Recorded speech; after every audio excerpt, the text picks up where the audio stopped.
भारत में जिस गति से विकास हो रहा है, उसी गति से अगर जो विकास होता रहा तो वो दिन दूर नहीं है जब पूरा भारत डूब जाएगा। जी हाँ, ये जो वर्ड है ये मैं नहीं, जो भारत में विपक्षी नेता हैं वो ये कह रहे हैं। चूंकि भारत में जिस गति से विकास हुए हैं, जिस गति से विकास हो रहे हैं, वैसे ही अगर जो विकास होते रहे तो बहुत जल्द भारत आपको डूबता हुआ नजर आएगा। तमाम ऐसे सारे सवाल हैं जो विपक्षी जो है वो जो सत्ता में बैठे सत्ताधारी हैं उनसे कर रहे हैं। चूंकि नई संसद भवन जो अब से लगभग 1 साल पहले ही जिसकी निर्माण हो चुकी है और 1 साल से ये नई संसद भवन चल रही है। इसकी जो नई संसद भवन की उद्घाटन हुई थी 28 मई 2023 को हुई थी और हजारों करोड़ की लागत से बनी ये नई संसद भवन इन दिनों चर्चा का विषय बना हुआ है। वो इसलिए क्योंकि नई संसद भवन में बरसात की पानी जो है वो टपकते हुए नजर आती है। हमारे स्क्रीन पे चल रहे वीडियो में आप देख सकते हैं कि कैसे बरसात की जो पानी है वो नई संसद भवन में टपक रही है, जिसको लेकर के जितने भी विपक्षी हैं, चाहे वो कांग्रेस हो चाहे वो सपा हो, सारे लोगों ने सवाल खड़े किए हैं। अखिलेश यादव ने यहां तक कहा है कि इससे बढ़िया जो है वो पुरानी संसद भवन थी और उनका एक एक्स पे पोस्ट होता है जिसपे वो लिखते हैं कि इस नई संसद से अच्छी तो वो पुरानी संसद थी जहां पुराने सांसद भी आकर मिल सकते थे।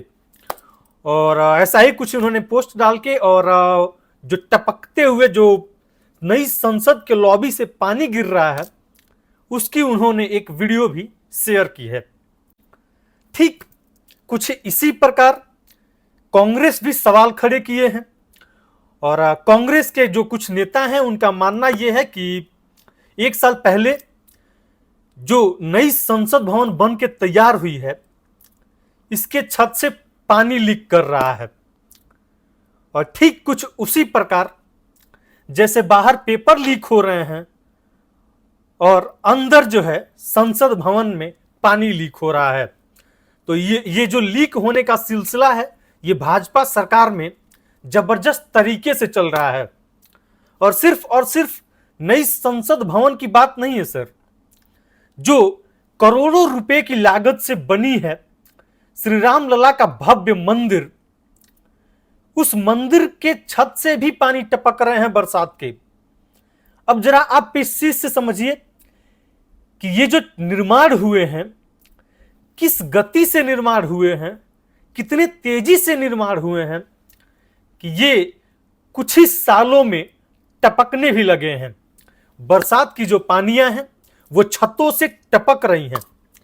तो सर सरकार से सवाल तो उठता है, भाजपा वालों से सवाल तो उठता है कि कितनी गति से ये विकास हुआ है कि कुछ ही सालों बाद, कुछ ही महीनों बाद आपके उस रामलला के मंदिर से, जो आपने भव्य रामलला के मंदिर का निर्माण कराया, जहां विपक्षियों ने आरोप लगाया कि मंदिर का निर्माण कंप्लीट नहीं है, उसके बावजूद चूंकि लोकसभा का चुनाव नजदीक है जिसको लेकर के जो बीजेपी है वो इसकी उद्घाटन कर देती है। तो आपको क्या लगता है कि ये जो नई नई भवन तैयार हुई हैं, ये जो नई संसद भवन बनी है, ये जो भव्य रामलला के मंदिर का निर्माण हुआ है, जो पहली बरसात की पानी भी नहीं झेल सका, उसकी आधारशिला कैसे रखी गई और किस प्रकार उसकी निर्माण की गई जो एक बरसात की पानी भी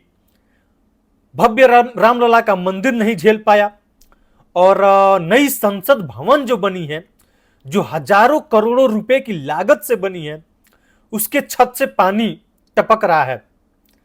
आप इस पूरी चीजों पे किसको दोषी मानते हैं? क्या सरकार दोषी है या फिर वो कंपनियां दोषी हैं जो टेंडर लेकर के और इन चीजों का निर्माण की हैं। कमेंट सेक्शन में जरूर बताइएगा कि इसके पीछे का जिम्मेदार कौन है। ये जो महज कुछ ही महीनों बाद, कुछ ही सालों बाद पानी चूने का सिलसिला है, हजारों हजारों करोड़ की लागत से बनी इन मंदिरों में, भवनों में, इसके पीछे का जिम्मेदार कौन है? कमेंट सेक्शन में जरूर बताइएगा।